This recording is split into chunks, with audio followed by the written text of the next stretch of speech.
ესთან დღეს მინდა ვისაუბროთ გოგი ოჩიაურზე, ჩვენს პედაგოგზე, ჩემი მასწავლებელიც იყო გოგი და შენი მასწავლებელიც იყო და არა მარტო ჩვენი პედაგოგი იყო, ზოგადად გოგი იყო და მეთანხმები ალბათ ქართული ქანდაკებისთვის ძალიან მნიშვნელოვანი პიროვნება და არა მარტო ქართული ქანდაკებისთვის. შეიძლება ითქვას, რომ ზოგადად მე-20 საუკუნის ქანდაკების ენის შესწავლისთვის აქვს ძალიან სიღრმისეული ანალიზი გაკეთებული, მისი წიგნი, რომელსაც ქვია ევროპული ქანდაკების ბუნებისათვის, ფაქტობრივად მთელი, ასე ვთქვათ, ქანდაკების ისტორიას ფილოსოფიურ ჭრილში განიხილავს.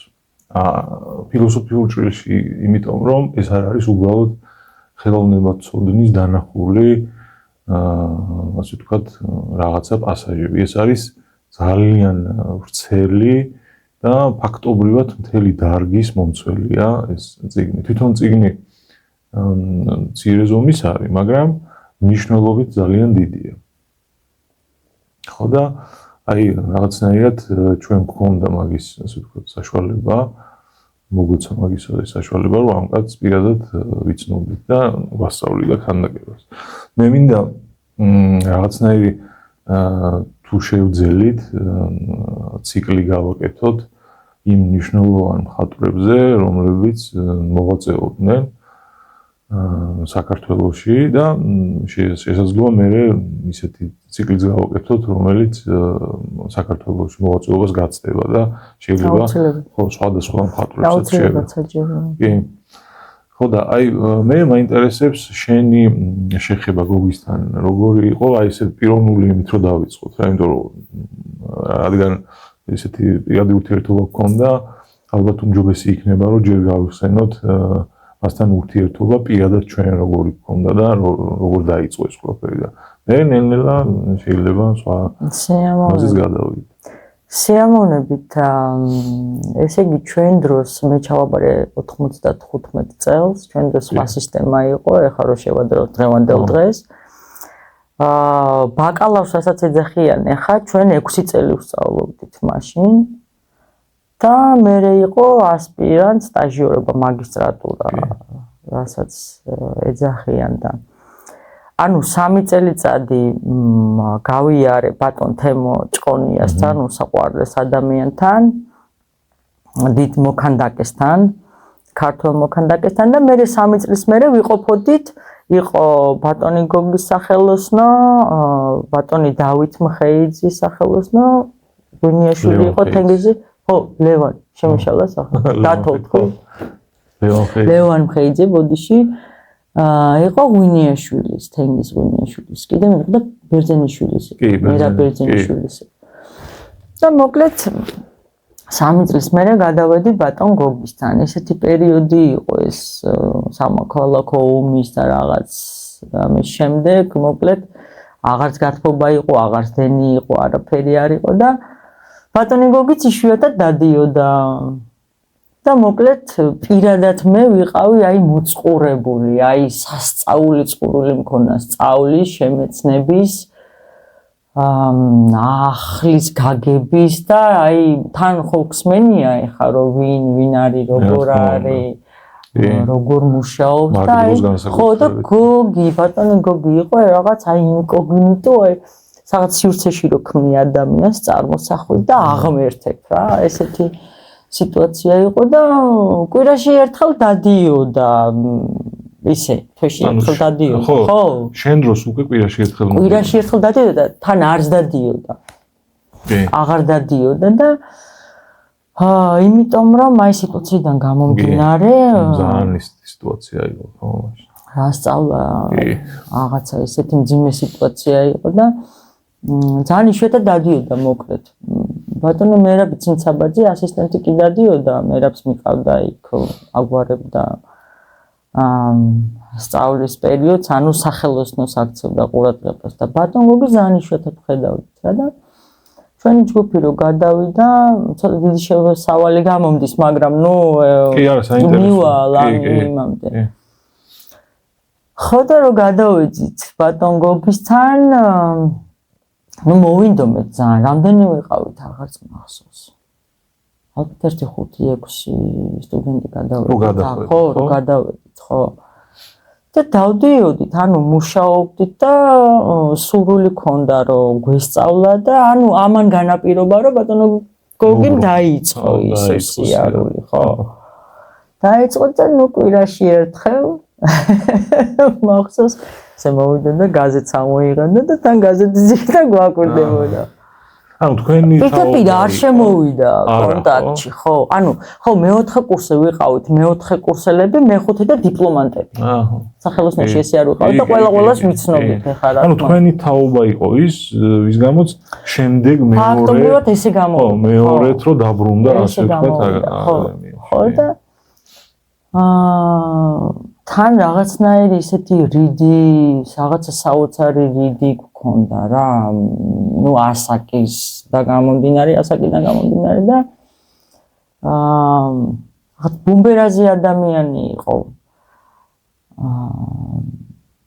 რაც ბატონმა რაც რამე ვიცით და რა ინფორმაციასაც ჩვენ გადავცემთ სტუდენტებს, ტრაბახის გარეშე და რაღაცა იმის გარეშე სრული სითამამით ვიტყვი რომ ბატონმა გოგიმ ძალიან დიდი როლი ითამაშა ჩვენს აღზრდაში და იმ საფუძვლების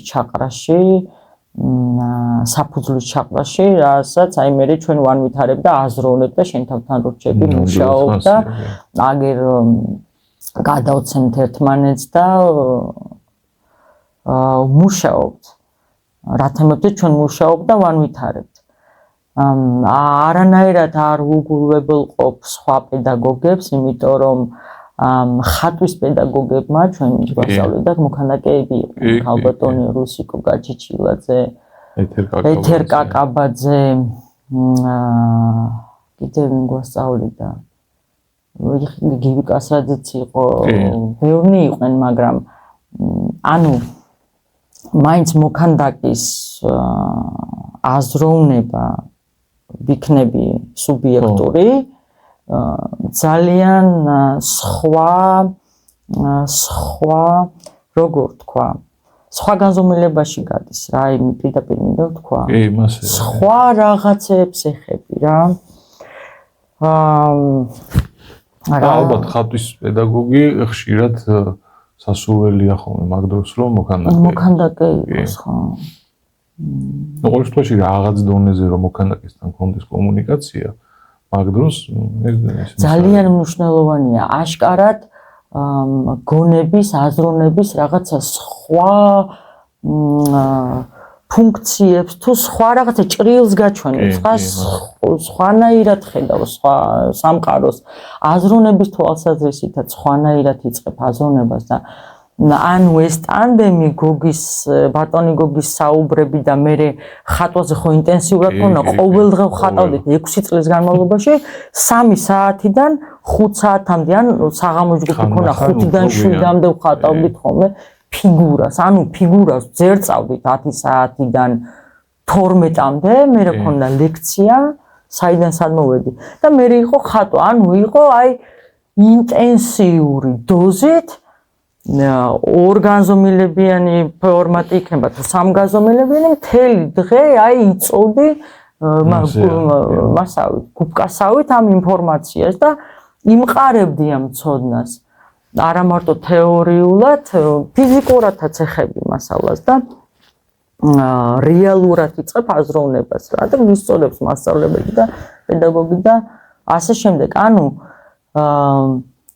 ჩვენი მიუხედავად იმ რთული სიტუაციისა და ბევრის გამსმენია რომ აიცი ისეთი დრო იყო და რაღაცა და რაღაც თუ სწავლა გინდა არავინ არ თქვას ნებისმიერ დროს ნებისმიერ სიტუაციაში პირიქით სირთულე რო იყო იმიტომ წუროდა და იმიტომ გიждდებოდი დღე და ღამე იქ არ ვიყავით დილით მივდიოდით 10 საათზე მოვდიოდით სახლში ანუ თუ სწავლა გინდა, რა თქმა უნდა, დიდი როლი აქვს პედაგოგს, ვინ შეგხვდება, მაგრამ ნუ შეიძლება მოძებნა ადამიანების, ვისთანაც დაკავშირდები და აიღებ ინფორმაციას რა.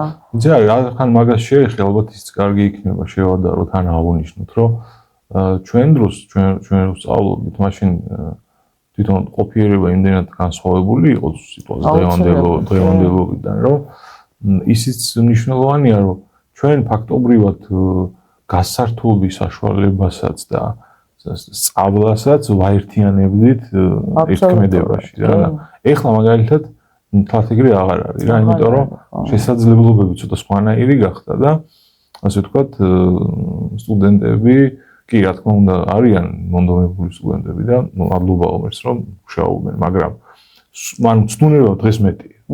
ხო, იმიტომ რომ რაღაც ინტერნეტი ძალიან ხელმისაწვდომია, რაღაცა ძალიან ანუ ბევრი რაღაც გასართობის საშუალებებია, მაშინ ეგეთი გასართობის საშუალებები არ იყო. გოგი იყო ძალიან თავისებური პედაგოგი. იმ თვალსაზრისით, რომ აი ამას აქვს მე მგონი ძალიან დიდი მნიშვნელობა, რომ ხშირია ესეთი შემთხვევები პედაგოგიკაში, როდესაც პედაგოგი მოსწავლეს თავის ხედვას იმდენად ინტენსიურად ახვევს თავზე, რომ მოსწავლეს საკუთარ თავს ვეღარ პოულობს და მე ხშირად გვაქვს ხოლმე ესეთი შემთხვევები, რომ უბრალოდ იმდენად გავლენის ქვეშ არის იმ პედაგოგის, რომ იქიდან გამოსვლა უჭირს. და ესეთი არის ძალიან ხშირი. ზოგ შემთხვევაში ადამიანები ვერც ახერხებენ გამოსვლას რა და უბრალოდ არიან ხოლმე იმის გამგრძელებელი და თვითონ პიროვნული ნაწილი ეკარგება. აი პედაგოგიურ მოღვაწეობაში, გარდა იმისა, რომ გოგი ძალიან მნიშვნელოვანი მოქანდაკე იყო, აი ამის გარდა კიდე პედაგოგიურ მოღვაწეობაში ჰქონდა ძალიან ესეთი კარგი თვისება რა და ძალიან მნიშვნელოვანი თვისება, რომ შენს ასე ვთქვათ, შინაგან უნარებს უკეთებდა სტიმულაციას რა და არავითარ შემთხვევაში არ გეუბნებოდა რეცეპტები მოკლედ არ ქონდა ჯიბეში რა. ხო, რეცეპტები არ იძლეოდა რეცეპტებს რა. იძლეოდა ენერგიას, რომელი ენერგიაც მე შენ თვითონ რაღაცას მოგაძებინებდა საკუთარ თავში. ზუსტად. ხო და აი ეს არის მე მგონი ყველაზე ესეთი მაღალი საფეხური მასწავლებლობის რა და ეს მახსოვს სულ მეც რა და კიდევ აი იმას გავიხსენებ, რომ მახსოვს ესეთი რაღაცა თვითონ აი იმ წიგნში რაზეც აქვს გოგის საუბარი სფეროიდულ ქანდაკებაზე. სფეროიდული ქანდაკების ესე ვთქვათ მოტრფიალე იყო თვითონ, ანუ ამას უპირატესობას ამას არ გიჭერდა და ხშირად ამას ხას უსვავდა, მაგრამ არასდროს არ აკეთებდა ისეთ რაღაცას, თუ კი ასე ვთქვათ გოგის იმითი რა ქვია, ხედვით არსებობდა არსებობენ ადამიანები, რომლებსაც უფრო იდრეკილება აქვს სფეროიდული ქანდაკების კეთების და არიან ადამიანები, რომლებიც უფრო ნეგატიურ ფორმას აკეთებენ.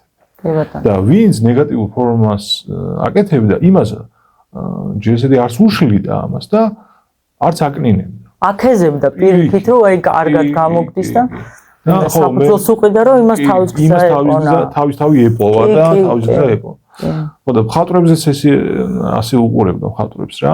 ანუ რაღაცა პრინციპით ხსნიდა, რომ აი ამ პრინციპით მაგალითად ეს უფრო მნიშვნელოვანია ვიდრე ეს, მაგრამ იმას არასდროს არ გეტყოდა, რომ მაგალითად ვიღაცა ვინც ამ პრინციპში არზის და სხვანაირი მეთოდი აქვს, იმასაც ყოველთვის პატივისცემით მოიხსენიებდა და ეს არ იყო პირფერობა მისი მხრიდან. რეალურად მართლა ესე თვლიდა რა და ამან ფაქტობრივად აი მე რო დავფიქრდე, ხო? იმხელა გავლენა მოახდინა ჩემზეც მე, რომ მთელი ცხოვრების მანძილზე იმის შემდეგ აი სტუდენტებთან რაც შეხება მაქვს, სულ ეს მახსოვს მეც რა, რომ არასოდეს არ ვიყო კატეგორიული გამოსახველობით ენაში. იმიტომ რომ ეს არის ძალიან ყველაზე მნიშვნელოვანი ალბათ ეს არის რა. ფაქიზია ძალიან და ისიც მნიშვნელოვანია, რომ თუ რაღაცა კვალი დაგატყო ძალიან იმ ასაკში პედაგოგმა, მე აქედან ამოვარდნა ძნელია. და მე ძალიან საინტერესო რაღაცას ვიტყვი, ჩემი აზრით ძალიან საინტერესოა ის, რომ აი ჩვენი ასე ვთქვათ ის საზოგადოება, ვისაც გოგისთან გვაქვს გავლილი, ასე ვთქვათ, აი ეს კურსი და გოგის სტუდენტები ვართ, მოსწავლეები ვართ. ყველანი ანუ ერთმანეთს არ უგავართ. გოგის მოსწავლეები ერთმანეთს არ გვანან, ხო? და ეს ფაქტობრივად მიღწევა რა ადამიანის და თან ისიც უნდა აღინიშნოს, რომ ეს ძნელია. ძალიან მარტივია, როდესაც მაგალითად პედაგოგი ტრაფარეტულად ლაპარაკობს. და ვის ელაპარაკება იმას არ ითვალისწინებს, ეს ძალიან მარტივია რა. იმიტომ რომ შენ რაღაცა ასე ვთქვათ, ფორმულა გაქვს და მიდიხარ და ამ ფორმულად ყველას არ და და ეს უკვე შტამპს იწვევს რა, იშტამპება ადამიანი რა და როდესაც ინდივიდუალურად ითვალისწინებ ვის რა უთხრა, ეს დამულელიც არის, თურიც არის, მაგრამ შედეგი რეალურ შედეგს ესწრებიათ რა.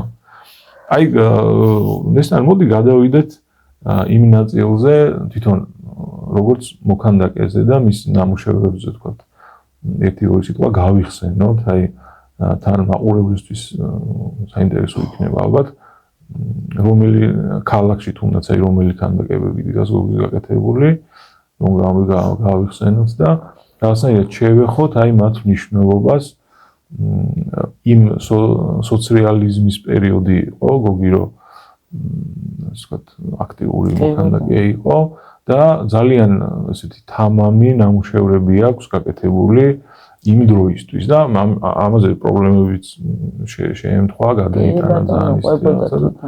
ვაი გავიხსენოთ ალბათ. მე მორინა ვაკეში ვაკე რესტავრაცია გამახსენდა ეხა ვერაზე. მაგრამ რო გავიაზრებ, ხო, მემორიალი გამახსენდა ვაკეში, აჩრდილები. კონკრეტულად რა ქვია მაგქანდაკებას? სხვაჩურის რო გაიხსნა, მაშინ ერქვა მეომრის საფლავი. მეომრის საფლავი, ხო. მაგრამ თვითონ აჩრდილებს ეძახდა თავიდანვე ეგრე მინდოდაო რა და მე უკვე რო აი გორში რო გადაიტანეს, იქ უკვე აჩრდილები. აჩრდილები, ხო? მეომრის აჩრდილები არის. სხვათა შორის ბავშვობაში სკოლიდან მიყავდათ იქ რაღაც ფოტოებს იღებდნენ, მე მგონი მეორე მსოფლიო ომის მერე გამარჯვების 26 მაისს. მე არ მახსოვს რომ ყოფილიყავი იქ რა. ანუ რას უგულისხმობ, რომ დიდობაში მე აღვიქვი ეგ ქანდაკება. მე აჩრდილები აღარ იდგა გარშემო იმ მეომრის გარშემო მეომარი როწევს, ხო? 91-ში აიღეს მეომარი. აიღეს, ხო? და ლილოში იყო იქ ეყარა, მოკლედ ძალიან განიცდიდა მაგას. რაც შეეხება ქანდაკების თვალსაზრისით, ბატონი გოგი ოჩიაური არის მოვლენა ქართული სამყაროსთვის. ჩვენ სივრცეში, ესეთ პატარა სივრცეში არის მოვლენა და ძალიან რომ საუბრობდით როდის დაიბადება კიდე ესეთი მოვლენა, არა მარტო როგორც მოქანდაკე, როგორც მოაზროვნე და ფილოსოფოსი. მას მარტო ქანდაკების ესეთი ცოდნა არ ქონდა, იყო ფილოლოგიაშიც ყუროდაო ხელსურეთში დააბადებული გაზელი იყო და წიგნზე აი აფანატებდა ისეთი სიყვარული ქონდა და ანუ ეს აზროვნება ამას ასახავს და ამაზე მეტყველებს რომ წიგნი უყვარს ადამიანს და იქიდან გამომდინარე მე ფორმაში ვლინდება მისი აზროვნება და ჩვენზე რა გავლენაც მოახდინა ბატონმა გოგიმ ეს ენით აუწერელი არის აი წეგან საუბრობდი შენ პედაგოგიკაზე მის პედაგოგიკაზე და არასდროს არ ჩარეულა უშუალოდ ქანდაკების კეთების პროცესში. აი არასდროს და როგორ მინდოდა იცი რომ აი მოსულიყო და ან მუხლი გამოეძერწა ან რაღაცა მტევანი რომ ეჩვენდო დამენახა ერთხელ რა აი აჟერ გაგონეს ერთხელ ნანახი ჯობიაო. როგორ მინდოდა ეხლა ვერ შევბედავდი რომ ბატონო გოგი მოდით იცი გამომიძერწე ვერ ანაირად კადრებდი მაგრამ არასდროს არ ჩარეულა და ქონდა ისეთი საუბარი ახსნა ქონდა როგორ იცი თქვენთანაც იგივე იქნებოდა რაღაცას რო ვაჩვენებდი თქვა ჩანახატები რომ მომქონდა ზოგადად იცოდა საუბარი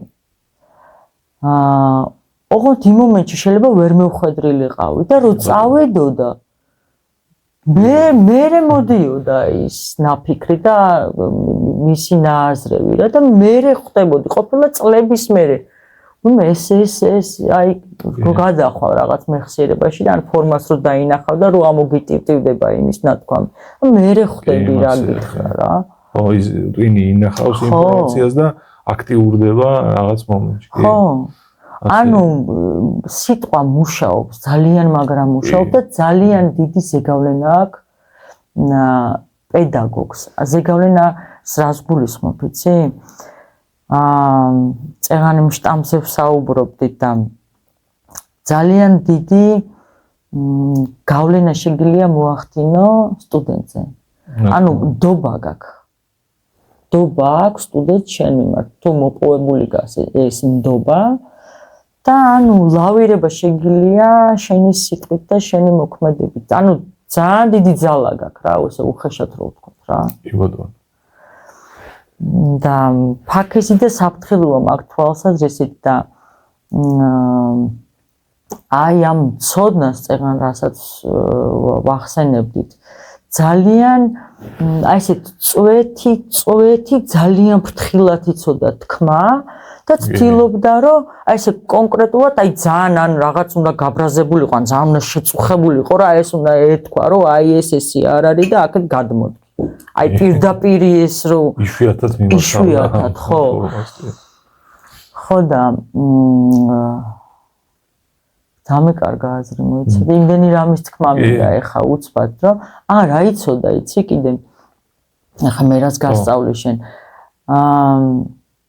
რაღაცის თქმა რომ უნდოდა და მაგალითის მოყვანა თავის თავზე არ ეძახდა რომ მე ესე ვიძახი მე ესე გამიკეთებია და მე ესე გავაკეთებდი არასდროს არ ვთქვამს აი რამდენი წელი ვსწავლობდით და მე ურთიერთობაც ჰქონდა სულ მოყავდა ცნობილი მხატვრების გააზრებული, წაკითხული ან თავისი ანალიზი მასზე ხო და მაინც იქიდან ტრიალებდა. იქიდან გააზრებულს გეტყოდა შენ და არასდროს არ ვთქვამს რომ აი ხო აი მე ესე გავაკეთებდი და აი მე ესე ვთქვი და აი ისო აი არასდროს იცი რა გამახსენდა ახლა შენ რო საუბრობდი ფილოლოგიაზე თვითონ აქვს მოყოლილი რომ ფილოლოგიაზე სწავლობდა და ტატიშვილს აჩვენა რელიეფები ხეში გათლილი.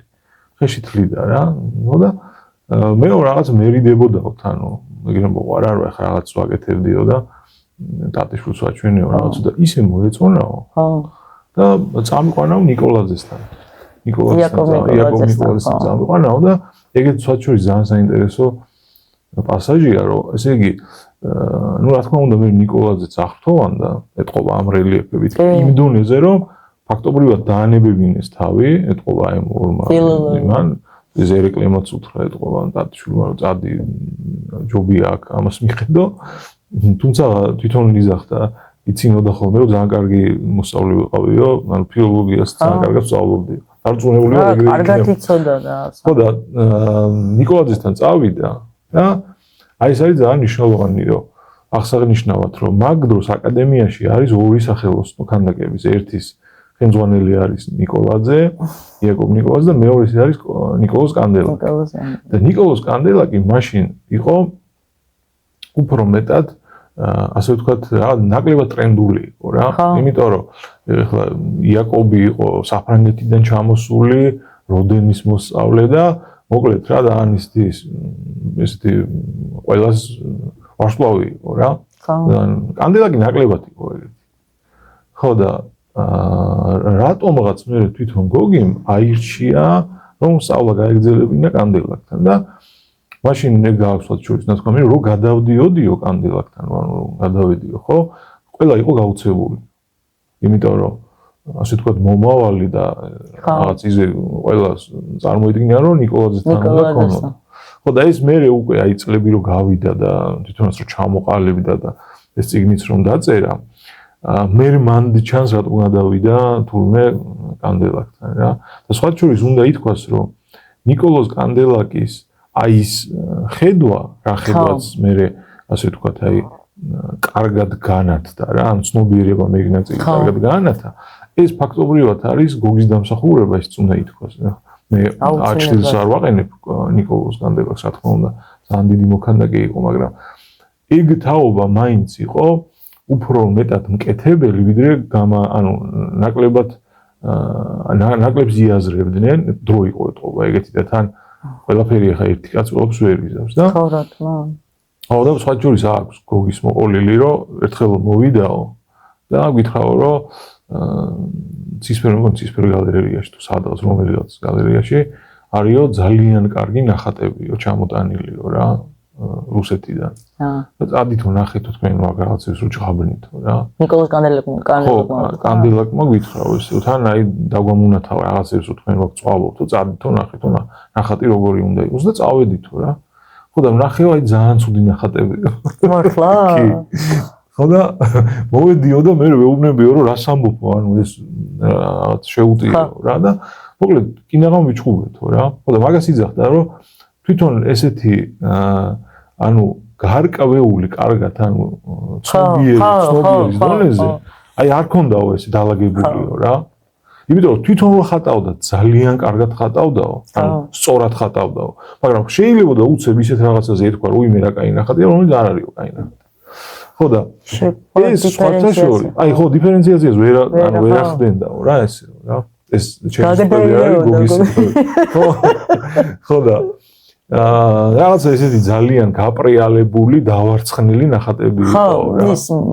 ლენინგრადის სკოლა იყო და ხო და მე ფაქტობრივად აი ამ პოლემიკამ როდესაც აი თვითონ იძახის რომ მაშინ დამეწყო ეს აი გარჩევა რა აი მაშინ ეთყობა დაფიქრდა და გაეხსნა ხო აი ეს ლამაზია შეიძლება მაგრამ ლამაზი არ ნიშნავს კარგს ხო სხვა ყველაფერი დანარჩენში მე მგონი ლამაზი კარგს უდრის მაგრამ ქანდაკებაში და საფრთხეოვნებაში ხო ლამაზი კარგს არ უდრის და აი ამან მე გამოიწვია ის რომ თან მის წინ ფაქტობრივად აი მაგთაობის წინ რა გოგის თაობის წინ სადაც სხვა ბევრი მოქანდაკეც არის უზარმაზარი სამუშაო ჩასატარებელი რა თვალსაზრისით ანუ გაცნობიერების თვალსაზრისით იმიტომ რომ მთელი მსოფლიოს ქანდაკება წინდებს ალაგია და არავინ არ აკეთებს რედაქციას რა არის კარგი და რა არის ცუდი და ფაქტობრივად მაგთაობამ აი ეგ მაგთაობამ გადაალაგა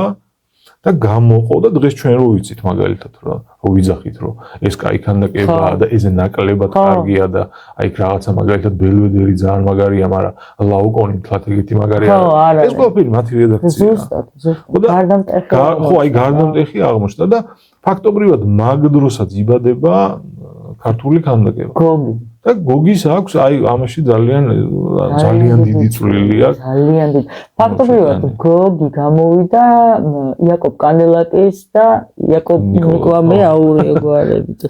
იაკობ ნიკოლაძის და კოლა კანდელაკის ტანდემია რა კი ანუ ორივე ძალიან კარგად იცის და ორივეს აფასებს ძალიან კარგად ხო იმიტომ იძახდა რომ იაკობ ნიკოლაძე's ძალიან ისეთი მნიშვნელოვანი რაღაცები აქვს ნათქვამი რომ აი მაგ ენაში იძახის რომ არის მაგ ქანდაკების მაგ ენის მეტყველებაში რომელიც აი იმას ანუ შუქშრილზეა უფრო მეტად ორიენტირებული და კამერულ სივრცეზე.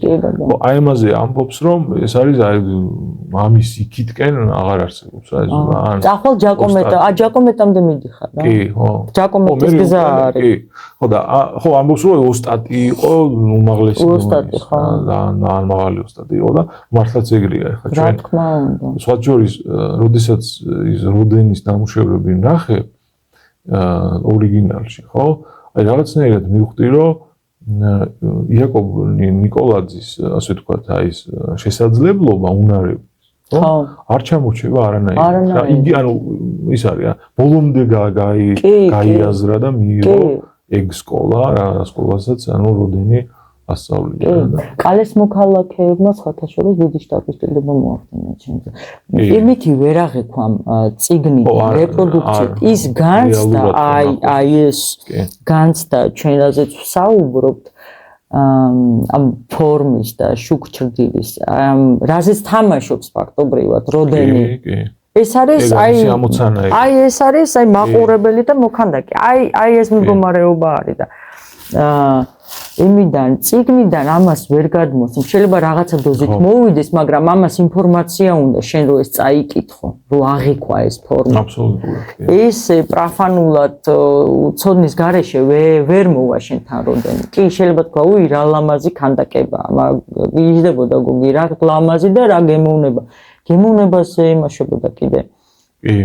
რო გემოვნება არ თქვა თუ არ არის სწორი.